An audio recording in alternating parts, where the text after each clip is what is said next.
Développer la culture et l'économie numérique, c'est développer de nouvelles formes de communication, de nouveaux modèles d'engagement, de nouveaux types de consommation et des contenus adaptés à la culture des utilisateurs.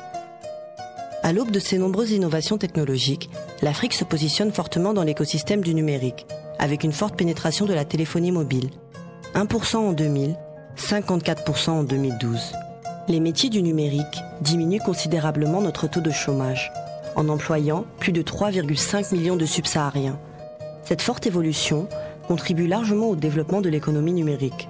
Aussi, elle facilite la communication grâce à l'utilisation de téléphones intelligents, dits smartphones, et à la démocratisation de l'accès à Internet dans de nombreux pays d'Afrique. En découle la large diffusion des solutions de paiement par mobile, comme MTN en Côte d'Ivoire, Mobicash au Maroc et M-Pesa au Kenya. Il y a aussi la bataille des contenus, tant avec le projet d'accès à la télévision numérique terrestre en Afrique qu'avec la croissance accélérée du taux de pénétration d'Internet.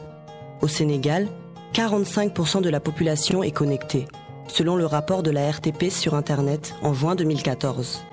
De cette hyperconnectivité naît la restriction sur certaines informations, portant ainsi atteinte à la neutralité du net, qui, elle, garantit l'égalité de traitement des données reçues. Dans une certaine mesure, cette non-neutralité du net est profitable à nos dirigeants, spectateurs des contenus dérangeants, et fait d'Internet un puissant pouvoir politico-économique, le réduisant à une machine à sous et non à un réseau de partage. Il est évident que le développement du numérique ne se fera pas sans l'Afrique.